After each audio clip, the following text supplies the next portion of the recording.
Ils l'avaient arrêtée, avaient placé de la drogue dans sa voiture et avaient ri en l'enfermant. Ce qu'ils ignoraient, c'était qu'elle était un agent de la DEA et qu'elle était sur le point de bouleverser leur monde. Le soleil de fin d'après-midi s'étendait à l'horizon, projetant de longues ombres sur l'autoroute à 2 voies qui traversait la Géorgie rurale. Monica, 30 ans, tapotait du doigt le volant de sa Dodge Charger noire. Ses yeux oscillaient entre la route et son rétroviseur. Après une longue journée au tribunal en tant que témoin clé dans une affaire fédérale de drogue, elle avait hâte de rentrer chez elle, mais quelque chose la dérangeait. Une voiture de patrouille noire et blanche la suivait depuis 5 kilomètres. Pas de sirène, pas de feu, juste des signes d'usure. Elle maintenait une vitesse constante de 55 000 par heure, la limite affichée tous les quelques kilomètres. Elle expira lentement. Elle connaissait le jeu. Au cours de ses années en tant qu'agent de la DEA, elle avait croisé des policiers de petites villes avec trop d'ego et pas assez de discernement. Certains d'entre eux prenaient plaisir à arrêter des étrangers, exerçant leur pouvoir sur des gens qui ne savaient pas mieux, mais Monica savait mieux que cela. Comme elle l'avait prédit, les feux rouges et bleus s'allumèrent, et c'était parti. Elle fit signe, apaisée. Elle s'arrêta sur le bas-côté en gravier et éteignit le moteur, gardant les 2 mains sur le volant. Elle avait formé des agents à gérer ce genre d'arrêt, rester calme, garder le contrôle, ne rien leur donner. 2 agents s'approchèrent de chaque côté de la voiture. L'un était grand et mince, avec des lunettes de soleil basses sur le nez, l'autre était plus trapu, dans la quarantaine, son ventre tirant sur le tissu de son uniforme beige. Leur badge brillait sous la lumière déclinante. Le grand, l'agent Ryan Whitmore, tapota la vitre côté conducteur. Elle la baissa lentement. « Permis de conduire et immatriculation, s'il vous plaît », dit-il d'une voix rauque. Elle les sortit du panneau central et les lui tendit. Whitmore les examina à peine avant de parler. « Tu es pressée, petite noire ? Tu n'as pas vu ce panneau d'arrêt quelques kilomètres plus tôt ?» L'expression de Monica ne changea pas, il n'y avait pas de panneau d'arrêt. Les coins de la bouche de Whitmore se contractèrent, amusés. « Sortez du véhicule », ordonna-t-il, c'était l'escalade. Monica garda une posture détendue, son visage restait impassible. Pourquoi discutait-il à l'extérieur du véhicule? Elle expira lentement. Elle déboucla sa ceinture de sécurité, sortit prudemment et ferma la porte derrière elle. Le gravier craqua sous ses bottes. Le sous-officier Cole Barrett se positionna derrière elle, les mains posées sur sa ceinture de service. « Tourne-toi, les mains derrière le dos », ordonna Barrett.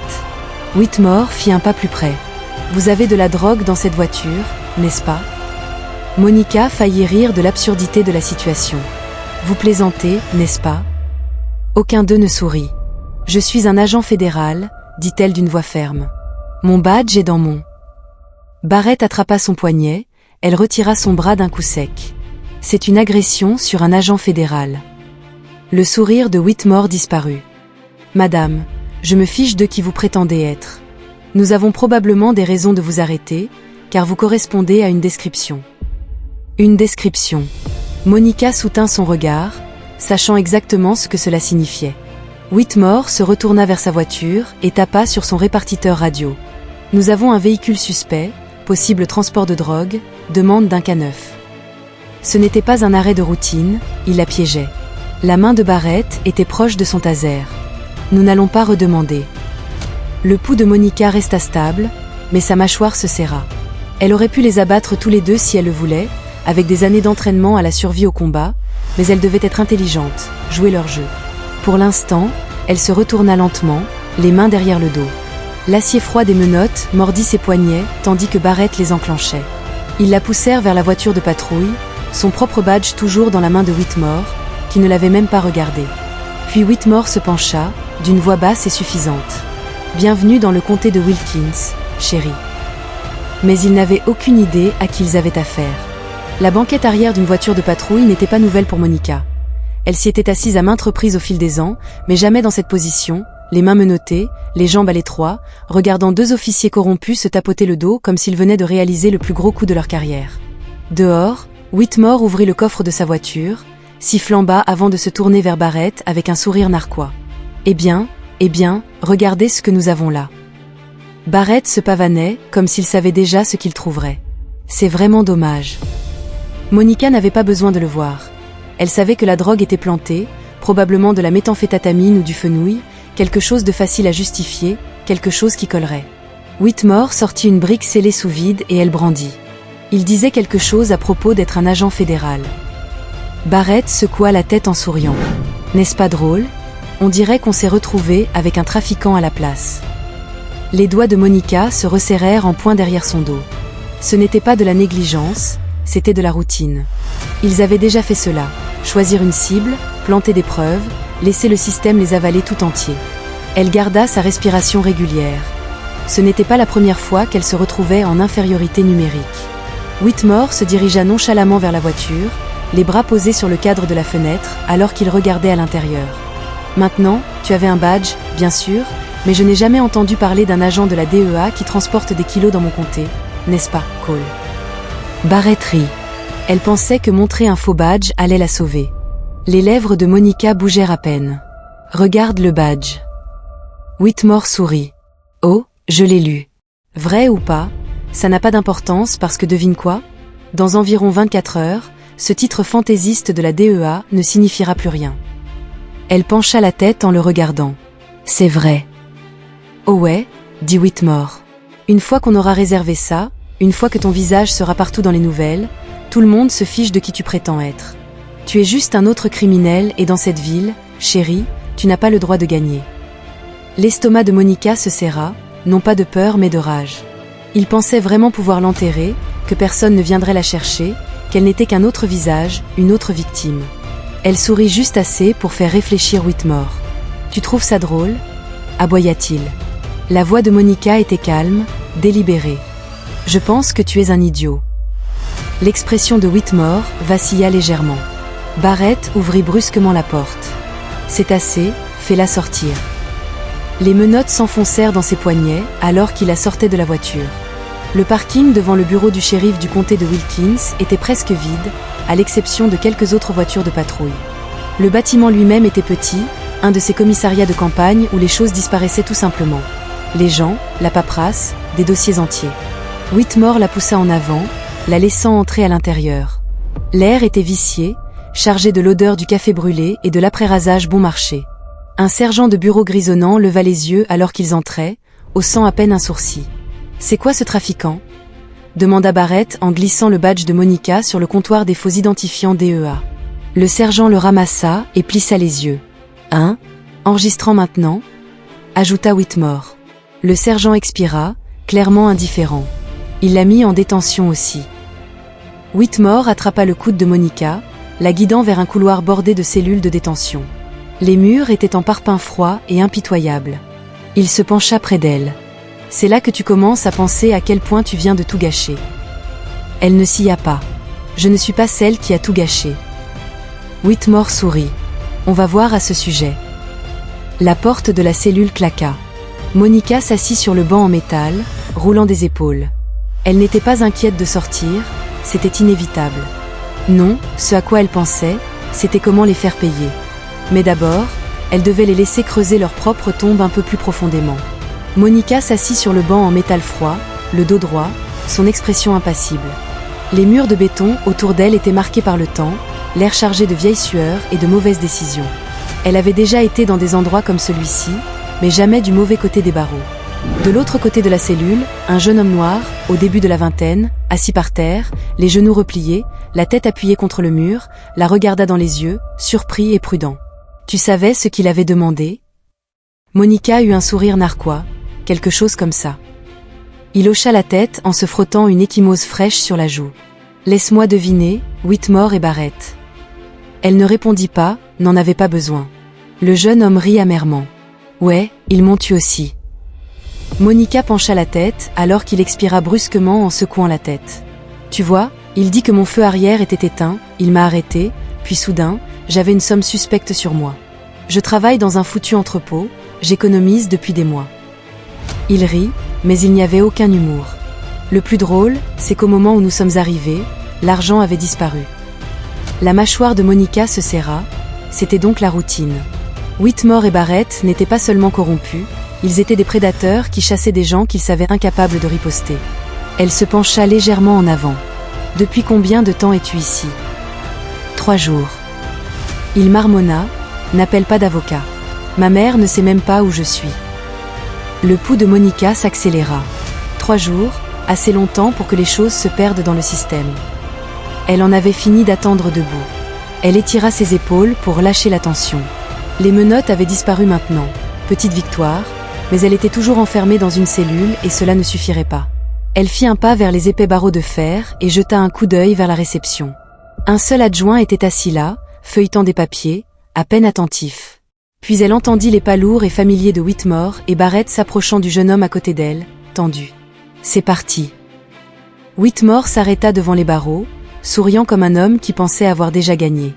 Il tapota le métal avec son articulation. « Comment ça va, chérie ?» Monica croisa son regard, calme comme une blague. Barrett rigola. « Oh, c'est réel, assez réel pour que tu ne partes pas de sitôt. » Monica pencha la tête. « Tu es sûre de ça ?» Whitmore croisa les bras. « Écoute, j'ai compris. Tu pensais que montrer ce badge allait signifier quelque chose, mais ce n'est pas la grande ville par ici. Nous gérons les choses. Pas de fédéraux, pas d'avocats sophistiqués, pas de renforts, juste nous. » Monica fit un pas en avant, sa voix calme. « Même si c'est si. » Whitmore sourit. « C'est si. » Elle expira en secouant légèrement la tête. « Amateur. »« Je vais vous donner une dernière chance, » dit-elle. « Revenez ici, déverrouillez cette porte et faites comme si cela n'était jamais arrivé. » Whitmore éclata d'un grand rire moqueur. Barrett se joignit à lui en secouant la tête. « Vous avez du culot, » dit Whitmore. Monica sourit narquoisement. « Non, j'ai la juridiction. » Puis, à l'extérieur du poste, le bruit des pneus qui crissent déchira l'air. La radio de Whitmore grésilla. « Shérif, nous avons des agents fédéraux à l'entrée principale. Ils demandent une Monica Trenton. » Le sourire de Whitmore disparut. Monica se rapprocha des barreaux en inclinant la tête. « Vous disiez ?» Barrett attrapa sa radio. « Qui diable a appelé les fédéraux ?» Monica leur adressa à tous les deux un sourire entendu. « Je n'étais pas obligée. » Whitmore se retourna vers elle, son visage se tordant de frustration. « Vous !» Mais avant qu'il ne puisse finir, la porte d'entrée du poste claqua, des bottes résonnant sur le carrelage avec force et détermination. Puis vint la voix. « Où diable est mon agent ?» Whitmore et Barrett se figèrent. Monica sourit juste et, juste comme ça, le jeu était terminé. Les portes métalliques de la cellule de détention s'ouvrirent avec un fort écho. Monica s'avança, relâchant la raideur dans ses épaules alors qu'un grand homme noir en costume sur mesure attendait, le directeur adjoint Ray Manolt de la DEA, un homme qui quittait rarement son bureau sauf pour des affaires personnelles. Il regarda Whitmore puis se tourna vers Barrett, son expression indéchiffrable ne trahissant aucun des officiers. Il ne bougea pas. Holt, le regard aiguisé. « J'ai dit détachez-la maintenant. » Barrett hésita. « Monsieur, elle était prise avec de la drogue. » Le ton de Holt trancha l'air comme une lame. La bouche de Whitmore s'ouvrit puis se referma. Pour la première fois depuis le début, il avait l'air incertain. Le pouvoir avait changé. Un US Marshal s'avança, badge scintillant. « Nous l'escortons au tribunal maintenant. Si l'un de vous fait obstruction, j'ajouterai à vos charges. » Barrett devint rouge. « Charge de quoi diable parlez-vous » Holt croisa les bras. « Laissez-moi vous l'expliquer. Vous avez illégalement détenu un agent fédéral, falsifié des preuves et violé ses droits constitutionnels. Vous deux crétins risquez des accusations criminelles avant la fin de la journée. » La mâchoire de Whitmore se serra. « C'est une erreur. » Holt sourit. « Oh, je suis d'accord. L'erreur était de penser que vous pourriez vous en tirer avec un coup comme celui-ci. » Les menottes de Monica tombèrent, elle se frotta les poignets, lançant un long regard lent à Whitmore avant de le dépasser sans un mot, mais elle n'en avait pas encore fini avec eux. Monica était assise à la table des accusés, calme et composée, attendant. La salle d'audience sentait le vieux bois et le mauvais café. C'était le genre d'endroit où des gens comme Whitmore et Barrett pensaient être intouchables. De l'autre côté de la pièce, les deux officiers étaient assis avec leur avocat, un avocat de la défense locale qui semblait préférer être n'importe où ailleurs. Le juge, un homme âgé aux cheveux argentés et à l'expression sévère, s'éclaircit la gorge. Le procureur se leva en premier, redressant sa cravate. « Votre honneur, l'État a inculpé M. Trenton de trafic de drogue, de possession avec intention de distribution et de résistance à l'arrestation. » Monica réagit à peine. Elle voulait qu'ils se sentent à l'aise pour croire, ne serait-ce qu'une seconde de plus, qu'ils avaient le contrôle. Puis le juge se tourna vers elle. « Mademoiselle Trenton, aviez-vous un représentant légal ?» Monica se pencha en avant. « Ce n'était pas nécessaire, votre honneur. » Un murmure parcourut la salle. Le procureur fronça les sourcils, tandis que le juge hocha la tête. « Comment plaidiez-vous » Monica sourit avant que je ne puisse répondre. « Votre honneur, j'aimerais soumettre quelque chose au tribunal. » Elle tendit la main vers le dossier devant elle et en sortit une pièce d'identité plastifiée. Elle se leva et la présenta au banc, qui la transmit au juge. Ce dernier l'examina, ses sourcils se haussant. Le procureur se pencha en avant, perplexe. De quoi s'agissait-il ? Le juge déposa la pièce d'identité avec un soupir, puis se tourna vers Whitmore et Barrett, son expression changeant. C'était un badge fédéral. Il se tourna vers les officiers. Madame Tranton était un agent spécial de la DEA. La salle d'audience devint silencieuse, et les visages de Whitmore et Barrett perdirent leur couleur. La voix de Monica était douce. « C'est exact, votre honneur, et si l'accusation souhaite continuer à poursuivre un agent fédéral piégé par 2 officiers corrompus, elle serait ravie de le faire. » Le visage du procureur se déforma. « Votre honneur. » Le juge l'interrompit d'un geste de la main. « Regardez-vous, officier, souhaitez-vous vous expliquer ?» Whitmore se tortillait sur son siège. « Votre honneur, nous agissions sur des bases probables. » Monica éclata d'un rire aigu et mordant. « Probablement parce que vous n'aviez rien.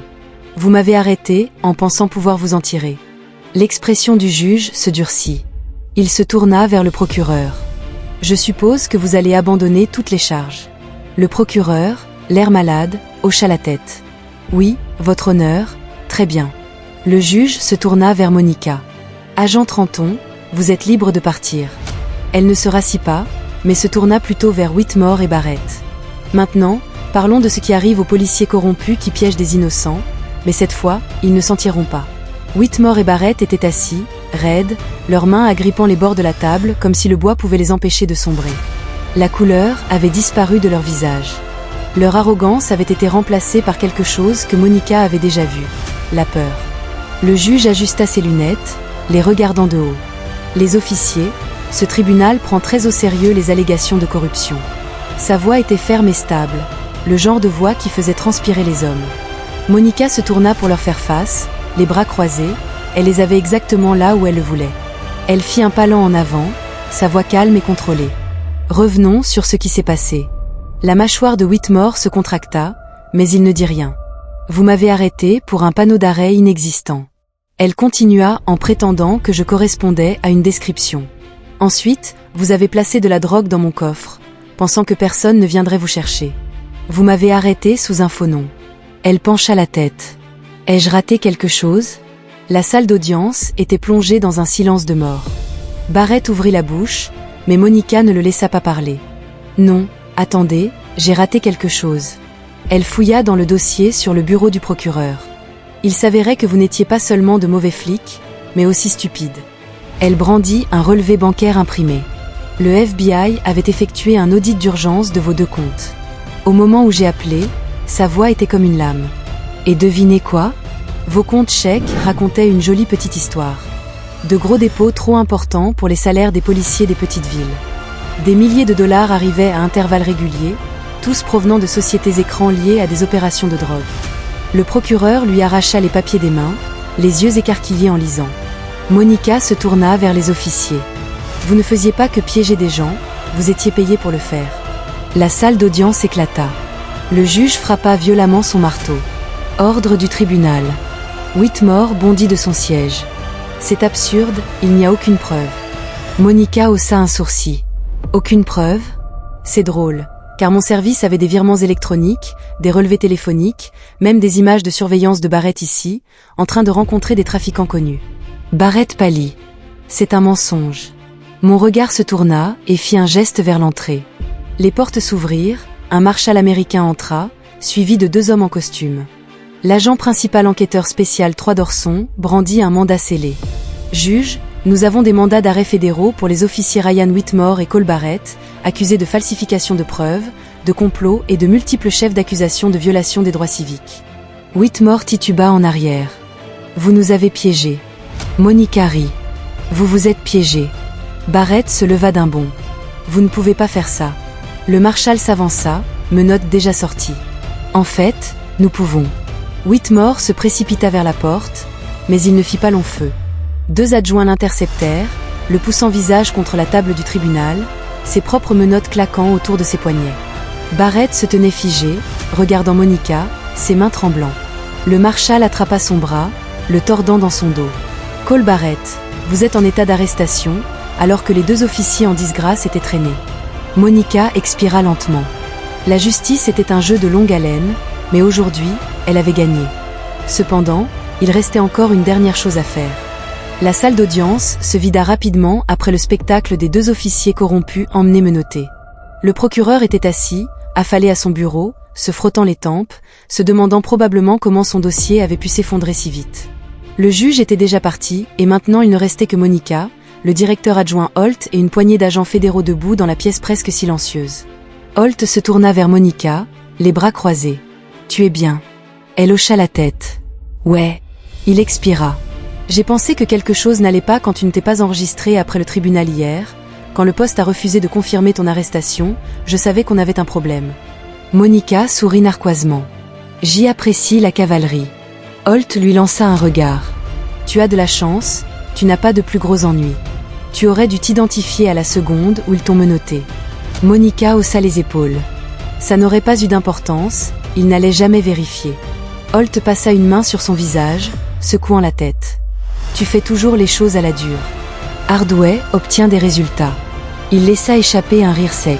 « Je ne peux pas discuter avec ça. » Les portes s'ouvrirent à nouveau et le jeune homme de la cellule de détention de Monica, l'employé de l'entrepôt qui avait été enfermé pendant des jours sans appel téléphonique, entra escorté par un agent fédéral. Ses yeux allaient de Monica à Holt. « Ils ont dit que je suis libre de partir. » Holt hocha la tête. « Toutes les charges abandonnées, ton casier judiciaire sera effacé. » Le jeune homme laissa échapper un soupir, son soulagement visible, mais ensuite son expression changea, quelque chose de plus dur, quelque chose de méfiant. « Et eux ?» Monica comprit la question. « Whitmore et Barrett. » Il hocha la tête. Elle croisa son regard fixe. « Ils ont fini. » Il déglutit, hochant la tête. « Bien. » Une pause, puis plus calme. « Ça arrive souvent, n'est-ce pas ?» Monica ne lui avait pas menti. « Ouais, ça arrive. » Ses épaules se tendirent, ses mains se resserrant en poing à ses côtés. « Mais pas aujourd'hui, » elle avait dit. Aujourd'hui, ils avaient perdu. Cela sembla apaiser quelque chose en lui. Il lui fit un petit hochement de tête, puis se tourna pour partir. Mais avant de sortir, il marqua une pause. « Merci », murmura-t-il. Monica le regarda disparaître dans le couloir. Il n'aurait pas dû avoir à la remercier, il n'aurait jamais dû être dans cette position en premier lieu. Holt lui tapa une main sur l'épaule. « Allez, sortons d'ici. » Mais avant qu'elle ne puisse bouger, la voix du procureur coupa à travers la pièce. « Agent Trenton. » Elle se tourna pour le voir debout là, son visage toujours pâle. Il hésita, puis expira. « Vous avez de la chance que nous ayons découvert qui vous étiez avant le procès, » admit-il. Si cela avait été plus loin. Monica haussa un sourcil. « Je ne suis pas celle qui a eu de la chance aujourd'hui. » Il cligna des yeux. Elle s'approcha, voix basse et sèche. « Tu n'as pas posé de questions quand ils m'ont amené. Tu as cru à leurs paroles. Tu as porté plainte et tu m'as laissé pourrir en cellule. Pour combien d'autres as-tu fait ça, procureur ?» Il se raidit. « Je ne cherche pas de réponse. » Elle l'étudia, « Mais tu devrais l'être. » Son regard baissa. Il n'avait rien à dire à ça. Monica n'attendit pas de réponse. Elle se tourna en marchant vers les portes. Holt les suivit alors qu'ils sortaient. Le soleil de Géorgie se couchait, striant le ciel d'orange et de violet profond. Une brise chaude transportait l'odeur du pain dans l'air. Monica l'inhala.